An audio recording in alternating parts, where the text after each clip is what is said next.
Halo pemirsa, selamat sore. Bagaimana kabar Anda? Senang sekali saya Agus Haryadi bisa kembali menjumpai Anda dalam dialog sosialisasi publik. Pemirsa, reformasi pada tahun 1998 telah membawa begitu banyak perubahan. Salah satunya adalah desentralisasi kekuasaan. Dan salah satu produknya pemirsa adalah Undang-Undang Nomor 21 Tahun 2001 mengenai otonomi khusus Papua. Tetapi pemirsa, dari berbagai kabar dan berita yang kita baca dan kita dengar dari berbagai tayangan, kita melihat ada pro dan kontra. Masih ada sejumlah masalah yang ternyata hadir dalam pelaksanaan Undang-Undang Otonomi Khusus Papua. Pemirsa, hari ini saya akan mengajak Anda untuk mendiskusikan masalah tersebut dengan tema Otonomi Khusus Papua, antara peluang dan tantangan. Bersama 6 orang narasumber yang telah hadir di studio TVRI. Langsung saya perkenalkan pemirsa. Yang pertama adalah Bapak Ruben Magai, Ketua Komisi A DPR Papua dan juga Ketua Fraksi Partai Demokrat. Selamat sore, Pak Ruben. Selamat sore. Terima kasih Pak Ruben sudah hadir. Selamat sore. Dan yang kedua adalah Bapak Peter Revasi Mike, Pusat Advokasi Papua. Selamat sore Pak Peter. Selamat sore. Terima kasih Pak Peter. Selamat sore adik mahasiswa dan selamat sore pemirsa di rumah. Ya, terima kasih Pak Peter. Dan yang ketiga adalah Bapak Moksen Sirveva, Asisten Staf Khusus Presiden Bidang Pembangunan Daerah dan Otonomi Daerah. Selamat sore Pak. Selamat sore, selamat malam bagi masyarakat yang berada di Tanah Papua. Di Tanah Papua, baik.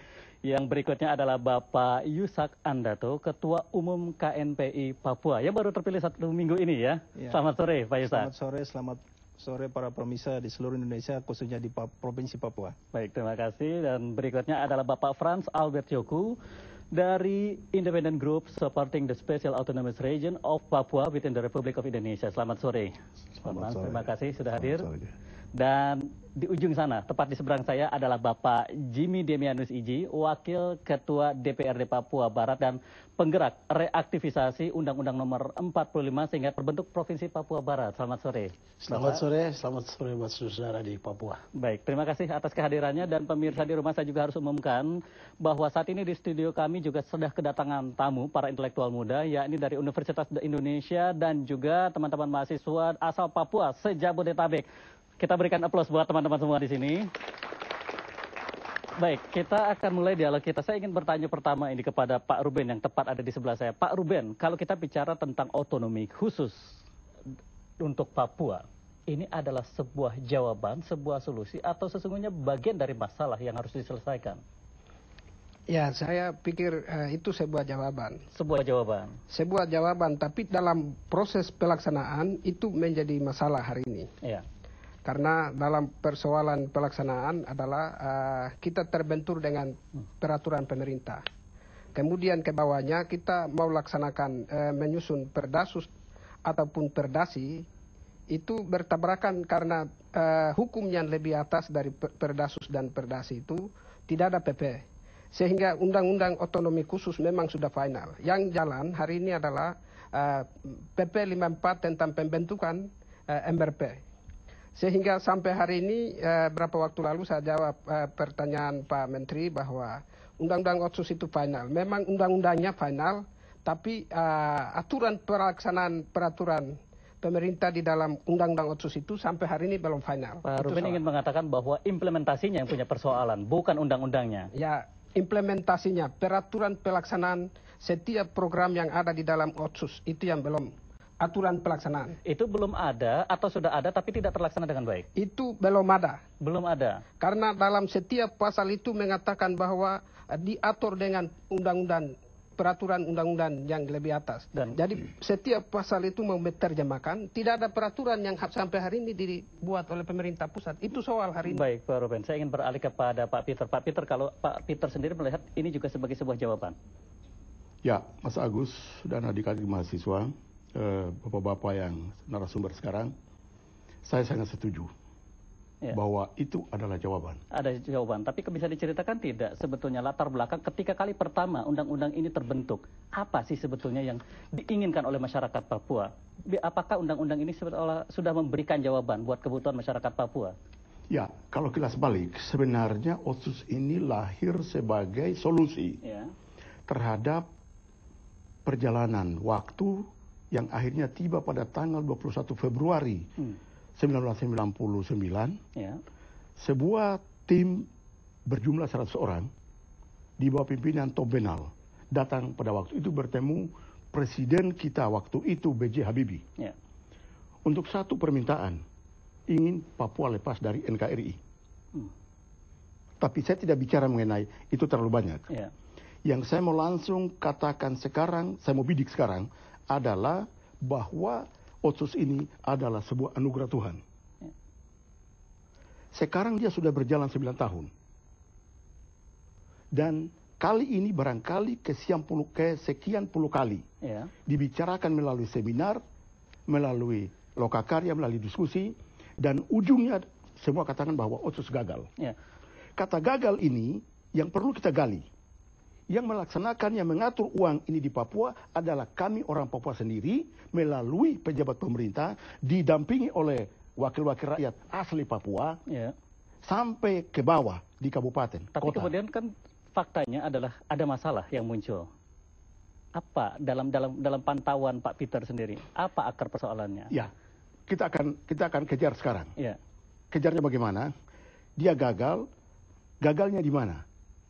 Artinya bahwa Otsus ini diberikan pada orang Papua untuk kepentingan apa? Karena masyarakat Papua mengatakan mereka tidak pernah merasakan dana Otsus. Lalu uang ini tersangkut di mana? Itu kan hal. Dalam pantauan Pak Peter, seberapa serius pemerintah pusat ini menegakkan dan mengimplementasikan Undang-Undang Nomor 21 ini? Kalau saya harus saya katakan jujur bahwa niat pemerintah Republik Indonesia, artinya pemerintah pusat, sudah bagus. Sudah bagus. Hal yang disinggung oleh Ade Magai tadi mengenai implementasi, regulasi, dan lain-lain menyangkut OSU 21, itu soal lain. Nah, ini tugas beliau di sana, tugas beliau ini untuk mengatur itu. Bagi saya hanya satu lagi, bahwa sekarang ini lewat Pak Sirveva, agar disampaikan bahwa yang terhormat Bapak Presiden RI, agar segera dipikirkan untuk membentuk sebuah tim atau sebuah badan untuk mengawasi Otsus ini sampai ke masyarakat Papua. Untuk itu di voli, setelah badan ini dibentuk, di voli langsung uang ini turun ke masyarakat, CQ, kecamatan. Diawasi oleh badan di tingkat kabupaten. Jangan lewat provinsi. Baik Pak Peter, saya ingin beralih nih. Di sini ada asisten staf khusus Presiden. Punya akses dong pastinya Pak Meksen. Pak Meksen, ini kalau kita bicara seberapa serius sih pemerintah pusat untuk menerjemahkan, mengimplementasikan, membuat masyarakat Papua sejahtera dengan undang-undang ini, seberapa besar keseriusan itu? Saya kira keseriusan pemerintah pusat adalah ketika Papua pada tahun 1999 sampai 2000 adalah sebuah wilayah yang berada pada titik kritis, maka pemerintah mengambil langkah yang tadi dikatakan oleh para pembicara terdahulu bahwa langkah yang tepat, political breakthrough dari pemerintah untuk mengatasi atau mengeluarkan Papua dari pertentangan pendapat, perbedaan visi, dan Undang-Undang 21 tahun 2001 itu adalah solusi yang tepat. Itu tadi ditanyakan tentang keseriusan pemerintah. Pada tahun 2007 kita bisa melihat bahwa tuntutan masyarakat di era desentralisasi dan otonomi daerah ini kepada pemerintah pusat untuk mengambil prakarsa sendiri, merencanakan pembangunannya sendiri, mengelola pembiayaan pembangunannya sendiri dengan tuntutan pembentukan daerah-daerah otonomi baru. Tahun 2007 saya hitung sampai dengan 2008 itu di Papua itu ada 11 kabupaten. Kemudian di Papua Barat itu ada 8 kabupaten. Itu terjadi pada tahun 2007 sampai dengan 2009. Itu keseriusan yang kedua. Pemekaran itu ya? Keseriusan yang ketiga adalah pada tahun 2007 pemerintah mendorong percepatan pembangunan Papua itu dengan keluarnya Impres nomor 5 tahun 2007. Pak Meksen, ketika kebijakan pemekaran, ketika ada undang-undang yang dikeluarkan, tujuannya kan pasti untuk kepentingan masyarakat, kesejahteraan masyarakat. Ada tidak perbedaan yang signifikan sebelum dan sesudah undang-undang ini dikeluarkan? Banyak sekali. Dampak signifikannya terhadap kesejahteraan masyarakat? Perbedaannya signifikannya banyak. Misalnya? Ya. Saya melihat bahwa pada era sebelum Otsus ya, itu hampir dipastikan bahwa pemerintah daerah itu tidak banyak memberikan subsidi beasiswa kepada anak-anak dari wilayah-wilayah kabupaten-kabupaten ini. Sekarang? Ya. Sekarang ini diberikan. Saya lihat juga bahwa penyebaran para mahasiswa yang tadinya hanya bertumpu di Uncen atau yang paling jauh itu di Makassar, semua itu bisa menyebar sampai ke seluruh. Jadi nyata begitu ya, nampak. Nah ini ada pemimpin muda di sebelah Pak Muhsin ini, Pak Yusak. Kalau Pak Yusak begitu ya, sebagai tokoh muda begitu ya, melihat pelaksanaan undang-undang ini seperti apa? Kenyataannya tadi katanya ada perbaikan, ada perubahan begitu ya. Tapi kok resistensi agaknya masih samar-samar terdengar begitu sampai di sini. Kenapa nih Pak Yusak? Baik, terima kasih. Pertama saya pikir, dan pertanyaan saya, apakah pemerintah masih mencintai orang Papua? Ya. Kalau masih mencintai orang Papua, berikan kebijakan yang seluas-luasnya. Artinya Otsus sudah diberikan. Tetapi harus ada kebijakan konkret yang betul-betul dapat mengikat pelaksanaan undang-undang itu. Artinya seluas-luasnya bagi orang Papua itu apa yang dimaksud Pak Yusak? Yang saya maksudkan, kalau otonomi khusus undang-undangnya sudah ada, peraturan pelaksanaan itu harus jalan. Saya ingin cerita sedikit sejarah. Silakan. Tahun 2001, 2002, saya waktu itu jadi ketua BEM Universitas Cenderawasih.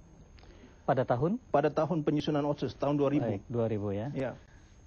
Waktu itu gejolak orang Papua itu semua minta merdeka. Garis keras teman-teman saya radikal, mahasiswa minta untuk merdeka, minta referendum, tolak otonomi khusus.